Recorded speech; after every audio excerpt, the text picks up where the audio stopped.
एक आदमी एक लड़की के शरीर को पाने की नीयत से उसे सुनसान जगह देखकर जबरन अपनी गाड़ी में खींच लेता है, फिर अपने घर की ओर गाड़ी चला देता है। वो उसे एक कंबल में कसकर लपेट देता है और फिर उसे टॉयलेट में बंद कर देता है। ये सब करने के बाद वो दरवाजा बंद कर देता है। कुछ देर बाद 10 साल की लिसा होश में आती है। मासूम लिसा समझ ही नहीं पाती कि उसके साथ क्या हुआ है। वह इधर उधर देखकर घबराती है। उस टॉयलेट में एक बल्ब और पानी की एक बोतल के अलावा कुछ भी नहीं होता। डर के मारे वह बार बार दरवाजा खोलने की कोशिश करती है, लेकिन दरवाजा नहीं खुलता है। तभी उसे ऊपर की तरफ हवा के आने जाने का रास्ता दिखता है। मजबूरी में वह कमरे के कोने में बैठ जाती है। उसे इस बात का जरा भी अंदाजा नहीं होता कि आने वाले 3096 दिन उसे इसी बंद कमरे में बिताने होंगे। वह आदमी लिजा का भरोसा जीतने के लिए बिस्तर लाता है, उस पर चादर बिछाता है और खाने के लिए कुछ हल्का फुल्का देता है। लिसा धीरे से अपनी इच्छा जताती है, लेकिन वह आदमी उसे नजरअंदाज कर देता है और दरवाजा बंद कर देता है।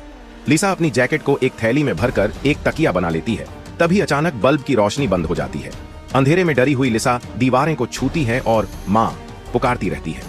तीसरे दिन लिसा के सोने से पहले वह आदमी उससे कहानियां सुनाने लगता है।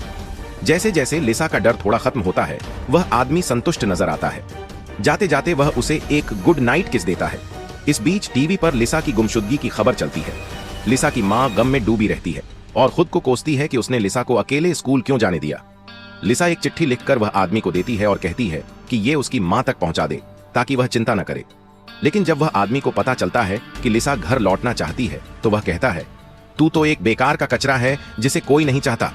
लिसा की बातों से गुस्से में आकर वह आदमी उसका सिर पानी के सिंक में डुबो देता है और उसे डराता है कि घर जाने का ख्याल छोड़ दे। फिर वह एक सुरंग से निकलकर भारी दरवाजा बंद करता है। आगे क्या होगा ये देखने के लिए हमारे चैनल को सब्सक्राइब करें।